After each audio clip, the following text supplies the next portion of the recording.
আমি আমার ফিউচার নিয়ে ভাবি না, অতীত নিয়েও ভাবি না। আমি শুধু একটা জিনিসই ভাবি,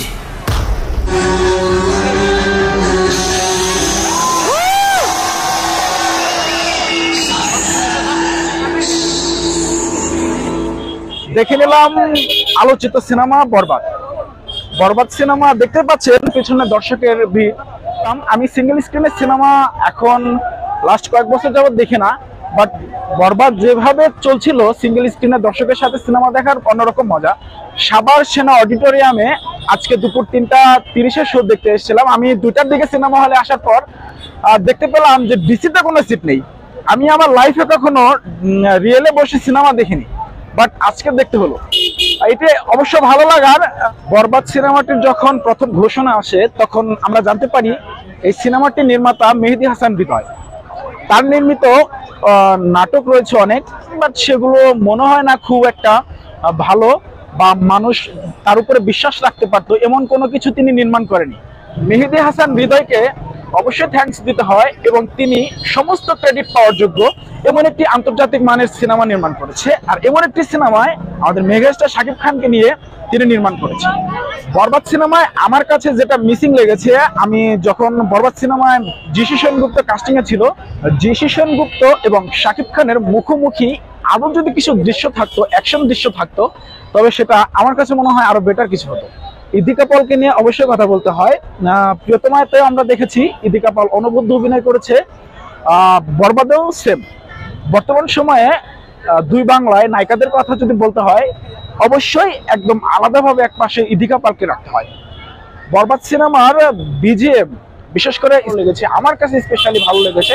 সেটি হচ্ছে যিশি সেনগুপ্ত যখন স্ক্রিনে আসতো তখন যে একটা আলাদাভাবে আলাদা একটা বিজিএম তৈরি করা হয়েছে, সেটি একদম অসাধারণ একটি বিজিএম ছিল।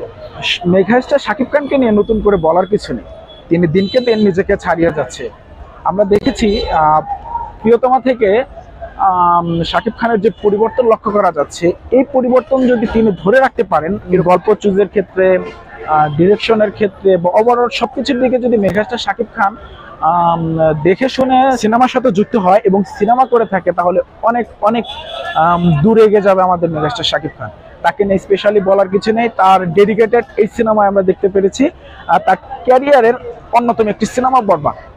সবকিছু মিলে বরবাদ অসাধারণ একটি সিনেমা। বাংলা চলচ্চিত্রের ইতিহাসে এমন ভায়োলেন্স, এমন অ্যাকশন, এমন গল্প নির্ভর সিনেমা খুবই কম হয়েছে।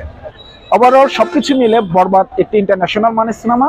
শাকিব খান সবসময় বলতো যে আমাদের বাংলা সিনেমা ইন্টারন্যাশনালি রিলিজ হবে। বরবাদ এমন একটি সিনেমা। রিসেন্ট শাকিব খানের যে সিনেমাটি রিলিজ হয়েছে তুফান, আমরা দেখেছি অ্যাকশন সিনেমা ছিল তুফান এবং বরবাদ দুটি কম্পেয়ার করাই যায়, বিকজ দুটি ছিল অ্যাকশন সিনেমা। বরবাদের গল্প ডিফারেন্স, তুফানের গল্প ডিফারেন্স। তুফান থেকে বরবাদ মাস বেটার একটি সিনেমা।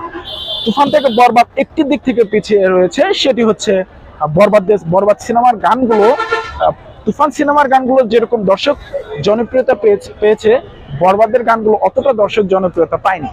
এতটুকুই শুধু পিছনে ছিল। ওভারঅল সবকিছু মিলে বরবাদ অনেক অনেক ভালো একটি সিনেমা, কোয়ালিটিফুল সিনেমা, ইন্টারন্যাশনাল মানের সিনেমা।